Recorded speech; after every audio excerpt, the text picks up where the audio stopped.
All right, back again for the zillionth time, it feels like here. How are you, man? I'm awesome, Darian. It's good to see you. Good to see you too. You mentioned right before we got on that curiosity, number one love skill or something to that effect. Yes, absolutely. How did that come to be? I never heard of that. What's the origin behind that or the research behind Well, it's interesting that you say that you've never heard of that because what that is in effect the problem that we're looking to solve is that many of us, including you, obviously, you've accomplished a thing or two and you're well educated. that? Even those of us that are very mindful don't really get a good education and good information on how to do relationships well. So we spend a lot of our time as in our earlier years absorbing relational wisdom or lack thereof from our environment, oftentimes from our parents or other adults. And let's face it, many of us don't quite have the best example. The fact is that the science of relational well-being is very well established. And one of the first things we did when we started Our.Love is we brought together some of the best minds that we could gather with information about relational well-being, both within a romantic context and even more broadly. And the science team ended up defining the 7 critical love skills that they felt, in effect, if you master these skills, you're going to have a very positive relationship with your significant other. And quite frankly, you can translate that to other relationships in your life. And they identified curiosity as the first critical skill. So our Wow. science team identified it as the first critical skill. How did it come to be the most critical skill? Like what are the other ones or the highlight the other ones and why did this move Sure. up to the Yeah. top? Yeah. So the other ones are appreciation, quality time, accountability, physical touch, and support. And the reason curiosity is first is that the lack of curiosity as the root cause of a lot of conflict. And what I mean by that is this: we tend to believe that the world that we see out of our set of eyes, our pair of eyes, if we're fortunate enough to have sight, is the real world. And we fail to appreciate that our partner also has a pair of eyes and also sees the world, and they come at it from their experience and their perspective. And it is not wrong, and we are not right. And if we take the approach of, oh, well, you're wrong, let me tell you why you're wrong, as opposed to being interested in why our partner is experiencing us or life or other variables in their lives the way that they are, the lack of that curiosity is the root cause of a lot of conflict. So your partner tells you whatever it is that's on their mind. Many of us go to being defensive or being attacking or pouting. And where we really should go is trying to find out why our partner sees it the way that they do. Not assume that we know. Interestingly, the science and research shows that the longer people have been together, the more likely they are to be wrong in the Oh. assumptions they make about their partner. Not right. So the fact is, if you're able to stay in curiosity and start by, whenever it is you're hearing feedback from your partner, start from a place of, well, let me see why they feel this way. And no matter what, even if I feel that quote unquote, that isn't what it's wrong, right? The definition of wrong has to change from they're wrong to that's not how I intended them to receive it. So Mm. if the criticism is, you know what, you came in, you came home from work and I thought you were rude to me. You could, many of us would go into, well, yeah, but I had a really rough day and my boss was rude and I dealt with, as opposed to saying, wow, how did you experience me as being rude? Well, you came in and you didn't say hello and you didn't kiss me. And that's very fixable stuff. You could say, you know what, I understand how that must have felt.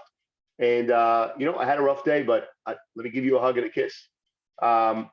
That makes such a difference. And it is the lack of curiosity that we think ultimately gets you going in the wrong direction. Mm. And once you're off in the wrong direction, reeling it back in so that you can focus on things like appreciation and support and physical touch, which for particularly men is so Yeah. important.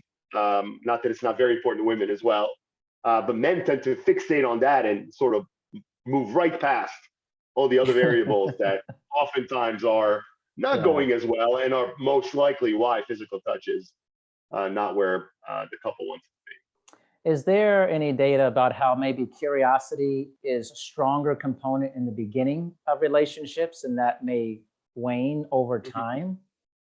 Yeah, well, the way our app works is it's a combination. Our app, which is available in the App Store in both iOS and Android.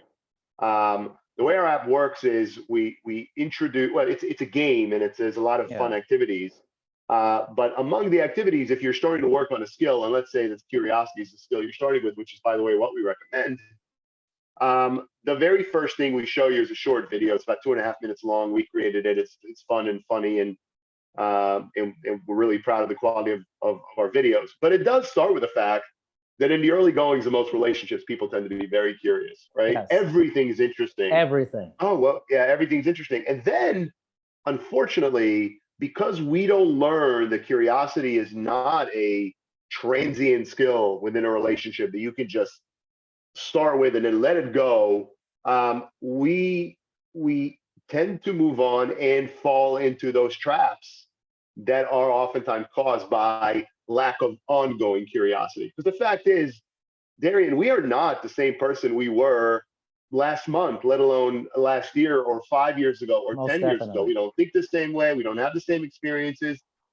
The lack of curiosity in most relationships is oftentimes why you'll hear people say, they're just not the same person that I married. First of all, none of us are the same person. Of course or not. The question is, did you keep up with who your partner was and their evolution through using curiosity? If you didn't, don't be surprised to wake up next to a stranger some years down the road. So you mentioned physical touch. Where is that on the scale of the ranking system here? Because I think a lot, especially Yeah. like a lot of people feel like that's like the big thing, like chemistry physically. Yeah. Well, I'll tell you what. I'm not a scientist. I can only tell you my own experience, and I'm in a great relationship, and I've been married twice, and either one of those relationships worked well. In fact, the demise of the second after 20 years is what prompted me to start this company. I was really, really curious about the topic of love. I didn't Right. really have great guidance when I was growing up from my parents, who are also divorced, and I saw a lot of dysfunction. And so, not surprisingly, I more or less continued that dysfunction into my Right. adult life. And as I started thinking about how I was going to improve my life, I felt that acquiring more information was the place to start. I didn't know there was a place that would end, but starting from a place of seeking as much information as possible seemed like the right thing to do. And I also, as someone that as a member of the male cohort, also overemphasize physical touch, and in my relationships was oftentimes very upset about the lack of it, Mhm. and believed, as many men do, and it's not that it's wrong, by the way, it's just that it doesn't necessarily that wish that if we just had a better sex life, Mhm. I'm going to be a better person and I'll be a better partner. And so it's almost like, give me the good sex and then I'll be the good And then I'll partner. be good. Yeah. Yeah, it doesn't really work that way. I mean, I think the reality is the place to start in relationships that are not in dire straits, right? If you're in a place where you don't like each other anymore, I got to say, our app is probably not going to be terribly helpful to you. I Right. mean, I certainly encourage you to go seek therapy, and unfortunately, only 1 in 5 couples, by the way, seek therapy according to data. So the vast majority of us do not, which is unfortunate. But what our app is designed for is if you're in a relationship where you may not be feeling fully connected, but there's still affection and love there.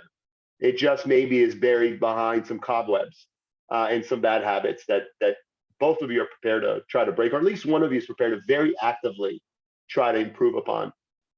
You'll find that getting back to a place, or getting to a place if you've never been there, of very warm physical connection is incredibly achievable and in a relatively short time frame. Yes. It does require doing the other things very, very mindfully. The other things being not just curiosity, but also, for example, accountability, which I think is the second most important skill. And, we could agree to disagree, but I think accountability is so critical Me too. because most of us really struggle with it. Yes.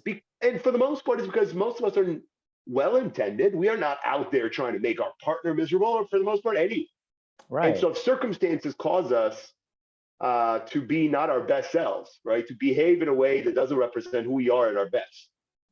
We oftentimes go to a place of making excuses and rationalizing why that was, as opposed to just simply understanding that that's good and well. But when it comes to your partner, the thing to do is to repair, not explain.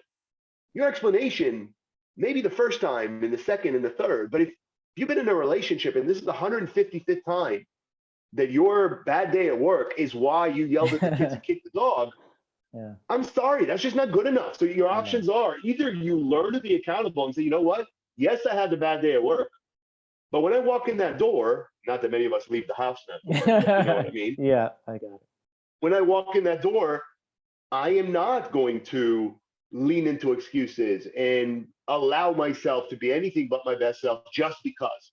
You walk in that door absolutely holding yourself accountable and expecting that your partner is going to do the same. And if you do that, if you're accountable, your partner's accountable, you're curious, you have each other's back, guess what happened? You end up, well, frankly, you end up feeling a lot closer to each other, which leads to oftentimes the best sex you'll ever have. It's so true. It's so true. I've been married almost 18 years coming up, Mhm. and it's been awesome. It's been better every year. And I think I'm not Wow. trying to toot my own horn, but like all these Go things you're for it, saying, though. Why is that? Yeah. all these things you're saying, we've always been very curious about each other. I'm curious about other people and learning about them.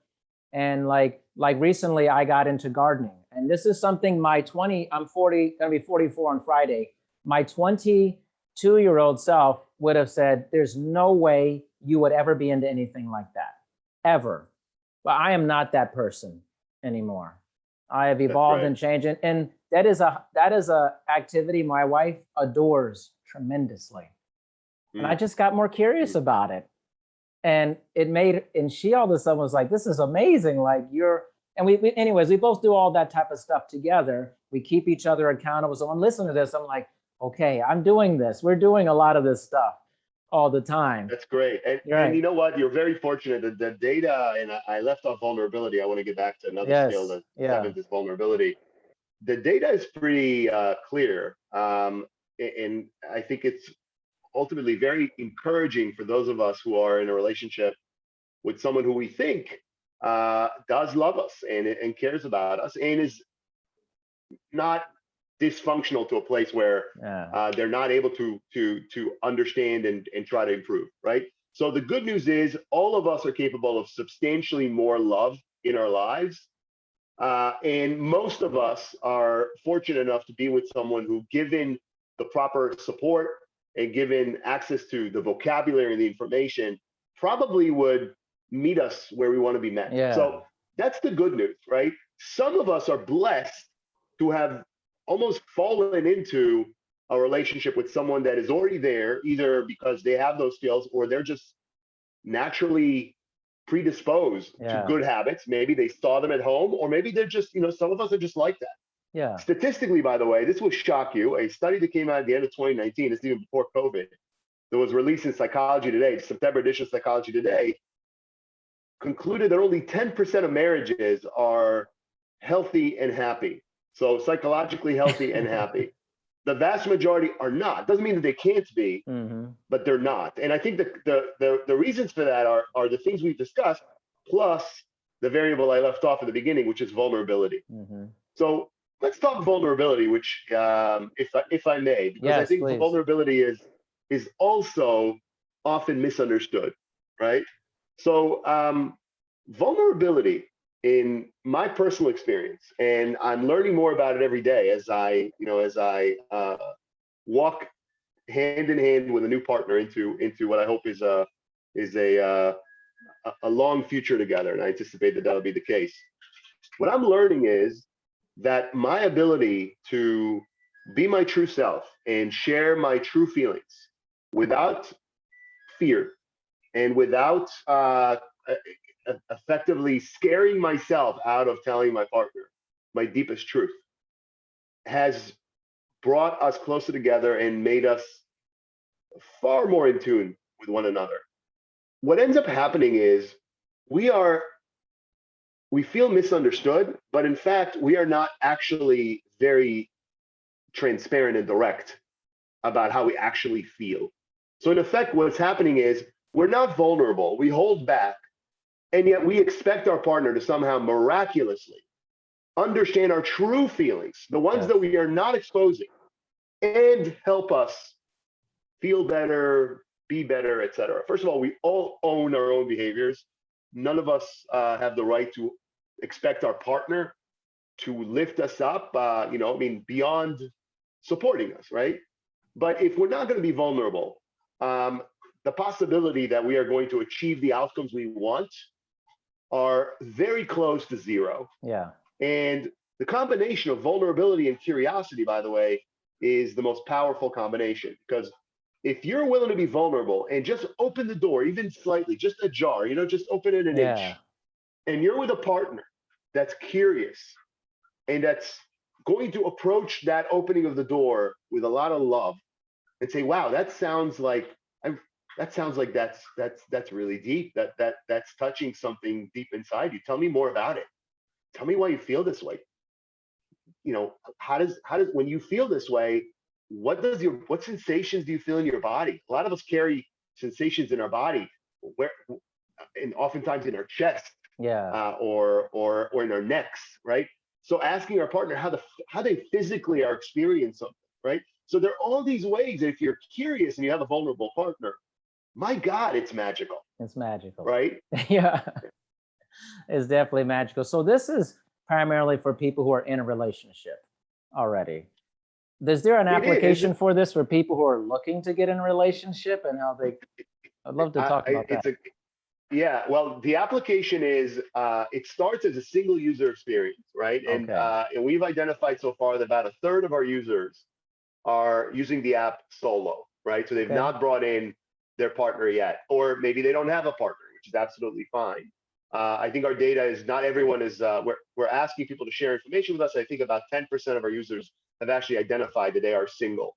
But the fact is this: the app works very well for an individual user who wants to acquire skills about how to be a better partner, whether you're in a relationship or not, whether you could be in a relationship with a partner that you think would be reluctant, or maybe you think you have a Mm, lot of repairing to do and you want to start by learning the skills and practicing them.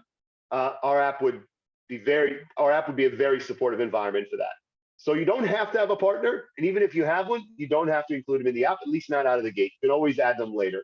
I would say that ultimately the design of the app is to make it a fun and impactful to user experience. So it's a gamified. If you come into the app, you're inside of a virtual home, right? right. And in this virtual home, there are activities that you can engage in, and they run the gamut from updating your mood, and your partner gets notified, and you can keep track of each other's mood, and Ah, our app will help identify patterns, right? So if we see, as an example, Darian, that 3 weeks in a row on Wednesday, your partner has had a pretty lousy day. We'll prompt you and say, "Hey, it's Wednesday.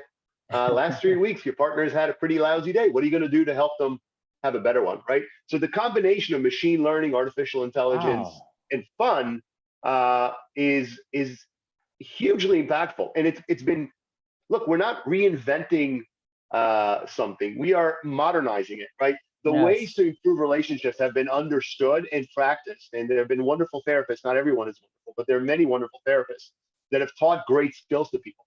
The challenge, and I think you probably would appreciate that, because most of us live in a world where we keep track of almost everything that matters in our lives using technology, not Yes. to replace our brains, but to help our brains focus on the right things, right? So the reason you may not try to memorize you probably remember that you and I had a call today at 1 Of o'clock course. because your calendar told you to, That's not right. because you remembered it, right? Correct. However, there are skills that we can access using technology And our accessing of those skills using technology does not diminish the personal investment of time and care and love that we have to infuse that with in order for it to be impactful.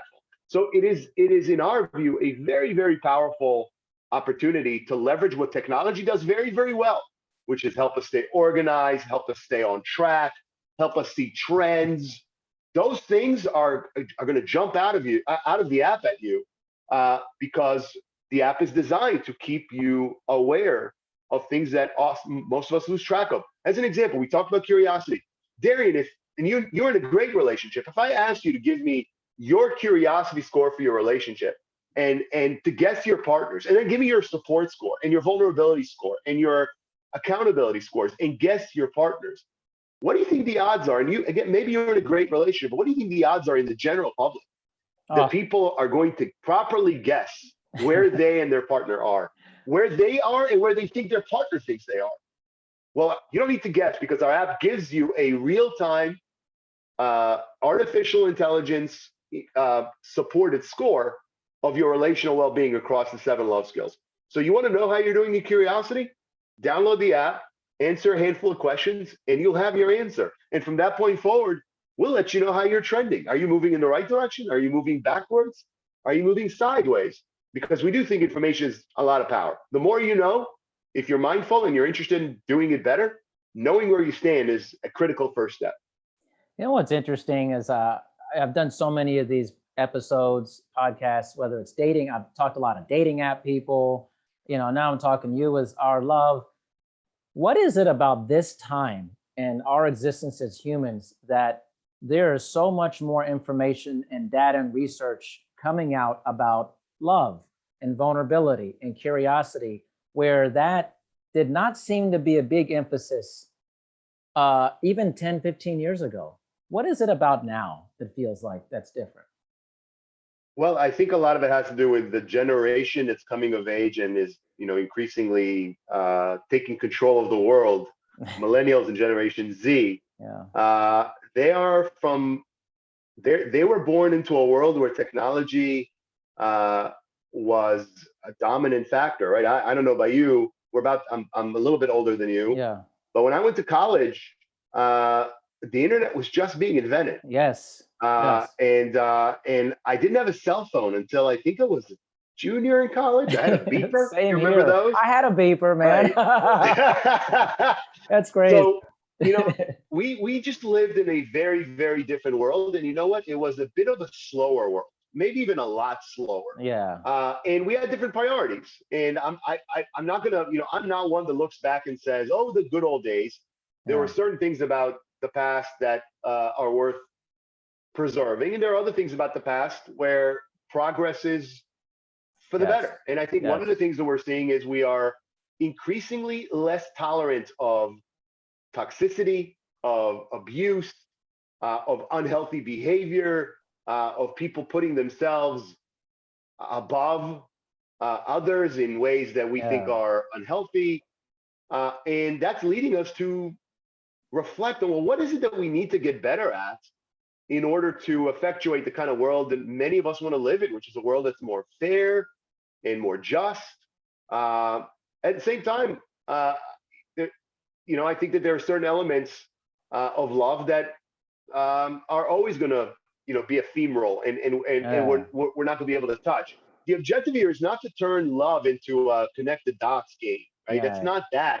Every one of our love relationships with our significant other is going to be different than our neighbors. But it is actually the case that there are a handful of variables that, if they are a part of your relationship, however you define them, right? However you apply them, but if you know them, if you know the skills that will make the difference, we are at a point now in our lives and in world history where ignoring that and essentially turning away from what's possible because I haven't done it this way before, it it's just not okay anymore. Yeah. Just to say, well, love should just be from the heart. Well, that's great. It absolutely should be.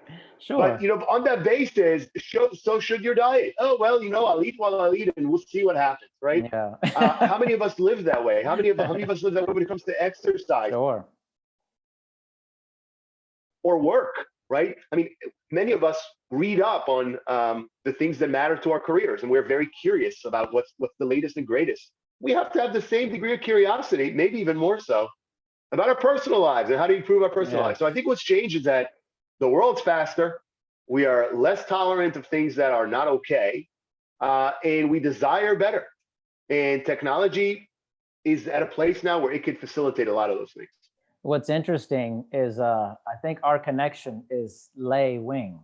It And is, yeah, her yeah. story is so fascinating because she treated becoming more social as a skill.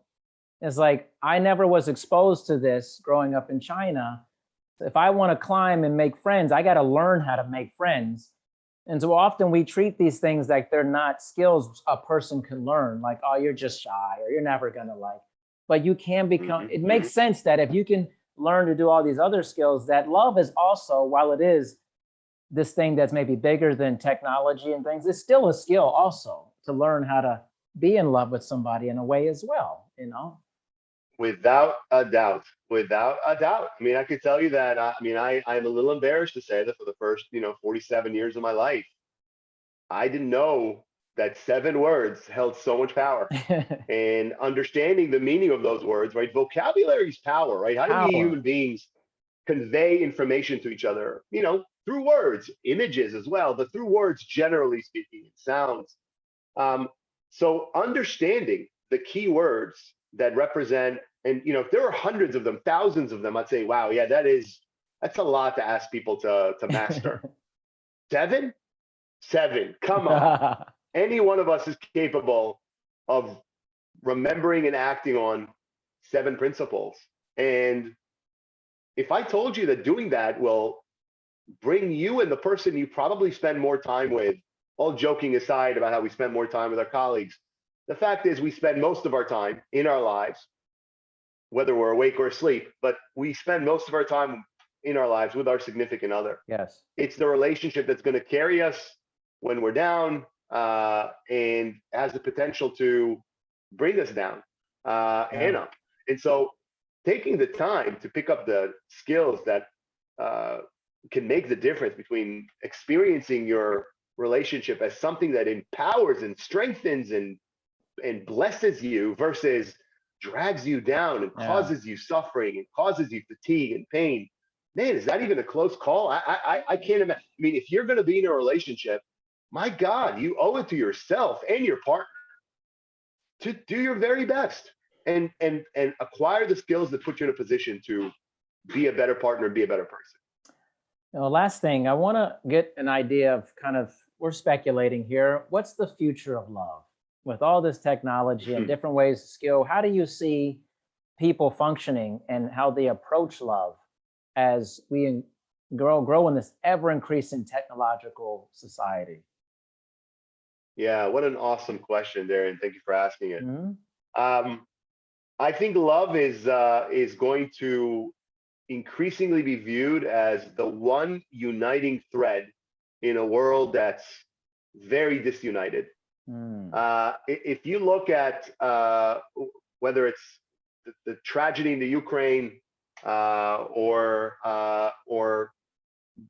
the challenges here at home, a common thread is that we tend to stop remembering the humanity of those who we view as our opponents, whether they're political opponents or worse, as what we're seeing in the Ukraine. The reality is, it is returning to best principles, which include us remembering that love ultimately is a foundational basis for civilization, right? That's why most religions are centered on love. Right. Duty as well, but love and duty are siblings. They Yeah. they go hand in hand, right?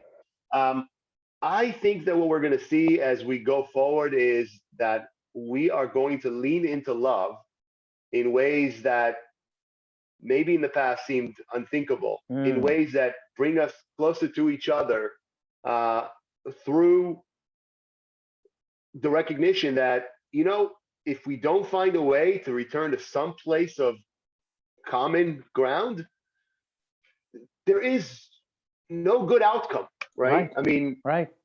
as I tell people who have a different political view than I mean, you can talk about how you think my way of aspiring for this country to evolve maybe doesn't mirror yours, right? I'm an immigrant, so I'm a huge advocate for immigration, and I believe Right. in giving people more opportunity and investing in infrastructure and in education and in childcare. And if you believe that I'm going to end the republic with those points of view, and you can't see me as a human being with good intentions because we are just so, you just believe I'm so wrong. What's the end game there? Right. I mean, I'm not leaving, Yeah. and neither are you. So the reality is, if we feel more love in our own lives and in our own homes, I think we're going to be able to carry that into the public square.